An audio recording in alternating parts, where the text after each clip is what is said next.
Glória a Deus. Graça e paz, abençoados, filhos do reino, amém? Reino prometido, reino recebido e o reino estabelecido. Aquilo que Jesus prometeu, Ele outorgou para o seu povo. Olhe lá, acompanhe comigo essa reflexão. Lucas, livro de Lucas, capítulo 17, versículo 20 em diante, diz assim, Lucas, capítulo 17, a partir do versículo 20, a vinda súbita do reino de Deus. Quando João Batista ele saía pregando e anunciando o evangelho do reino de Deus, aí ele dizia: arrependei-vos, porque o reino de Deus está próximo, está chegando.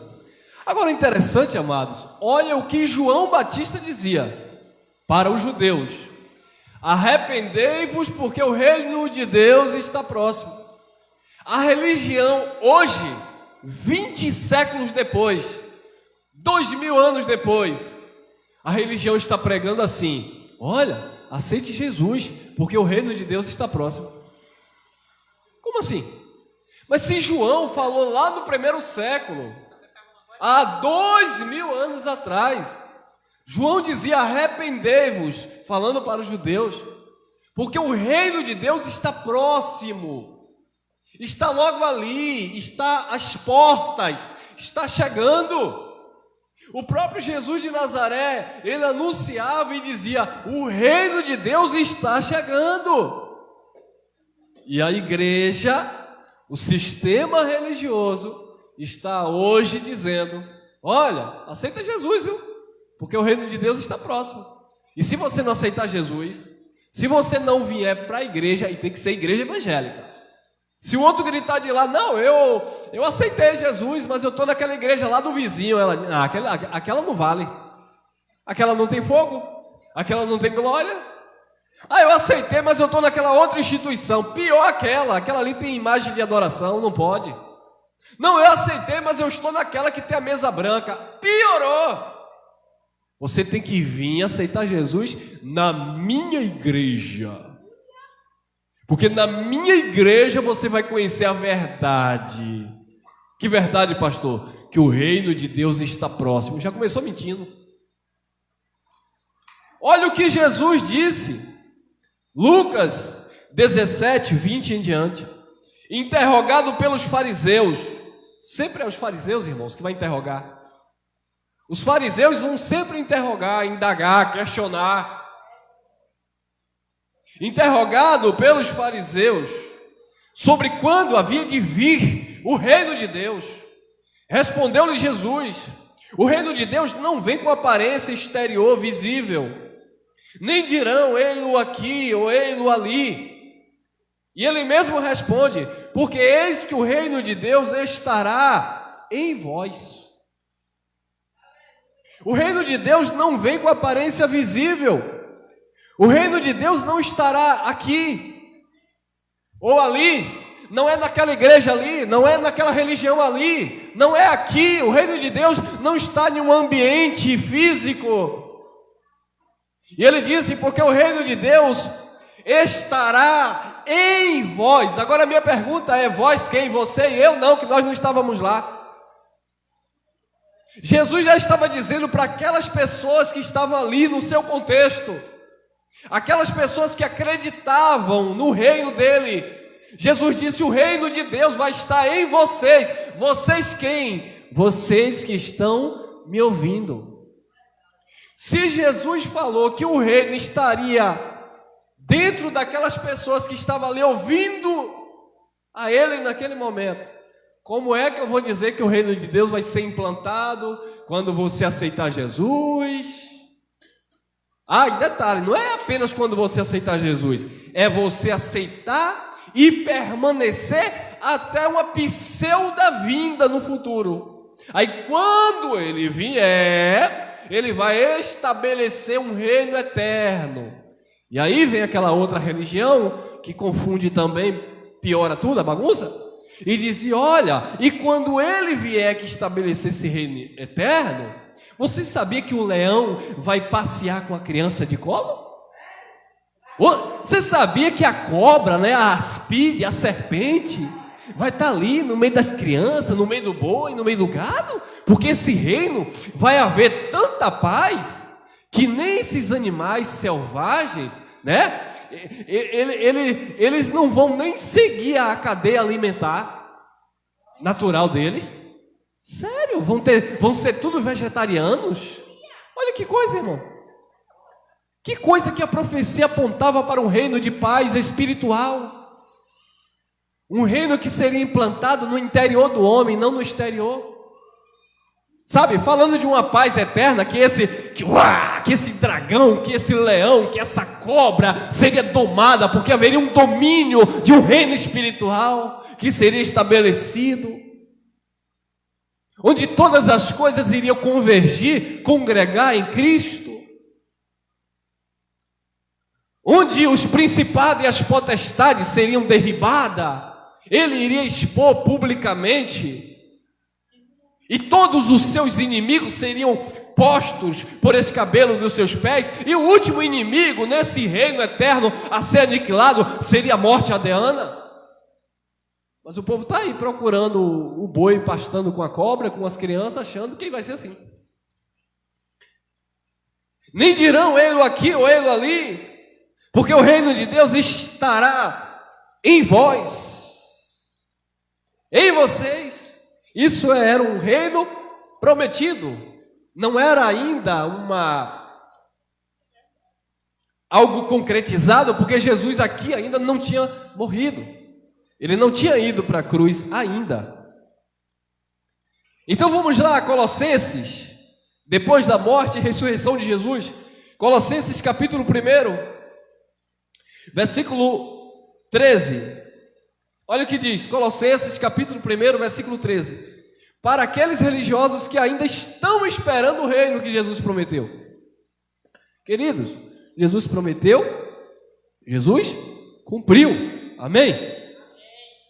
Não, porque ele só vai cumprir quando ele voltar, não tem nada? Tá.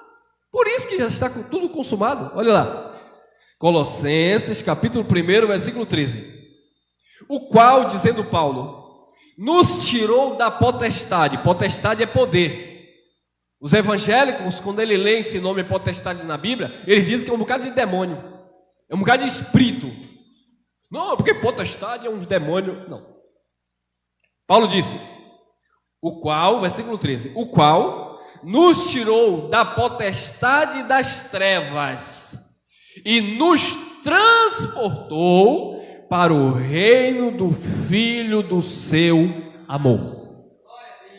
Quem era que estava debaixo do poder das potestades das trevas? Os judeus que estavam debaixo da primeira aliança. Irmão, como é que você vai me dizer, me convencer de que a potestade das trevas não era nenhum tipo de demônio, não era nenhum tipo de inferno espiritual, e que era de fato a antiga aliança? Como é que você vai me convencer disso? Eu não tenho que te convencer de nada. Nós vamos ler alguns textos, e aí cabe a você acreditar no que está escrito ou não. 2 Coríntios, por favor. 2 Coríntios, capítulo 3, olha lá. 2 Coríntios, vamos entender o que é potestades das trevas, poder das trevas. 2 Coríntios, capítulo 3. Olhe, 2 Coríntios, capítulo 3. Vamos ler o versículo 7 em diante. E se o ministério de quê? Da morte. Segunda carta de Paulo aos Coríntios, capítulo 3, versículo 7.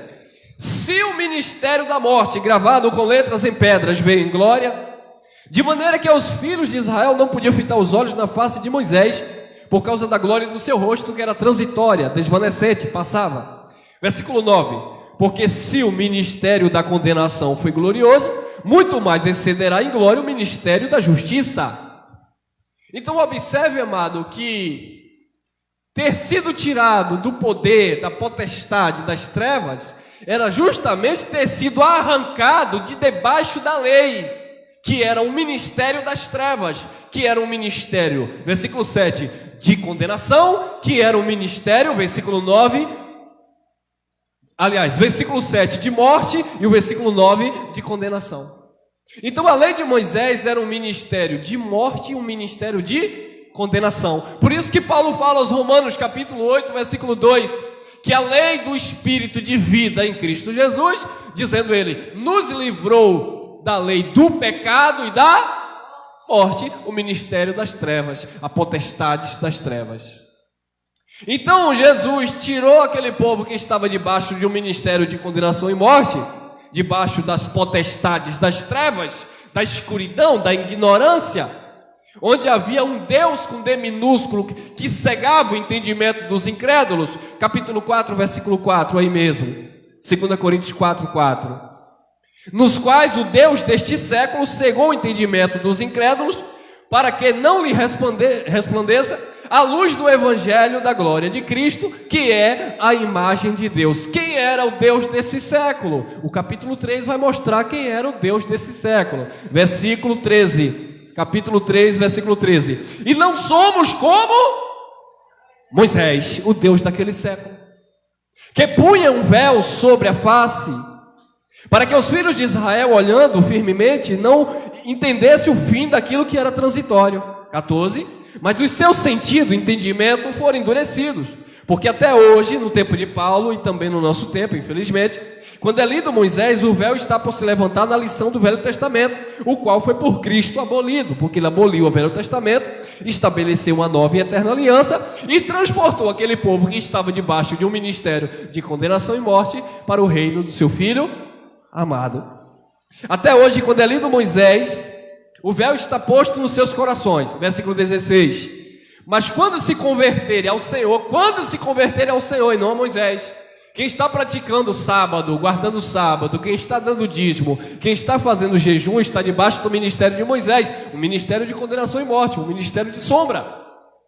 Mas aqueles que estão vivendo a plenitude da graça, aquilo que foi consumado em Cristo, está vivendo a realidade do reino de Deus. Porque até hoje, olha lá, mas quando se converter ao Senhor, então o véu será tirado. Ora, o Senhor é o Espírito, e onde está o Espírito do Senhor, aí está, ou aí há liberdade. Isso é o reino de Deus.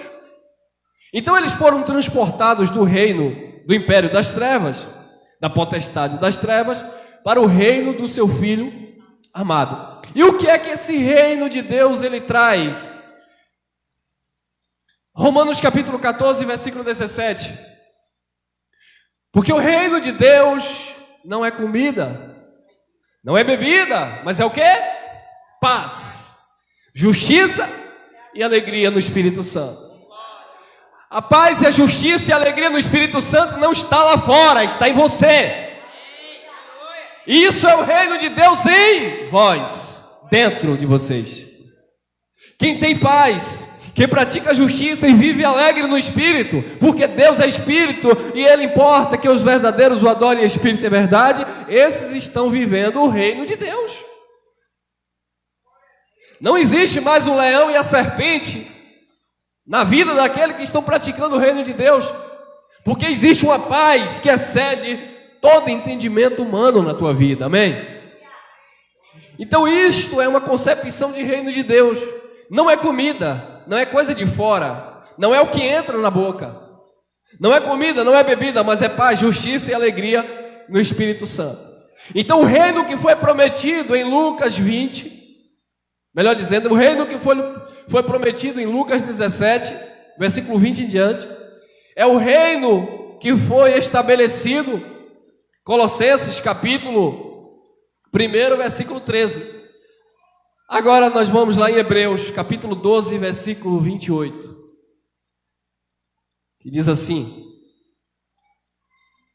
12, 28, Hebreus. Pelo que tendo recebido, vocês vão receber ainda. Para aquele povo ele já estava dizendo, pelo que tendo recebido um reino que não pode ser abalado. E como é você vir a Deus nesse reino? Por intermédio da lei de Moisés? Como é você vir a Deus nesse reino? Por intermédio dos sacrifícios, das obras, dos jejuns. A palavra vai dar uma direção em como eu devo servir a Deus nesse reino. Pelo que tendo recebido um reino que não pode ser abalado, retenhamos a graça pela qual sirvamos a Deus agradavelmente, com reverência e santo temor, porque Deus é um fogo consumidor. Então é por meio da graça que você entende que você já está incluído no reino eterno de Deus. Amém? Não é pelas tuas obras, não é pelos teus méritos, é pela graça estabelecida na cruz. Aquele povo foi transferido para o reino, e nós que já nascemos depois do ano 70, depois da obra consumada, na plenitude da graça, nós já estamos vivenciando este reino. Só tem um porém: você está no reino, o religioso também está no reino.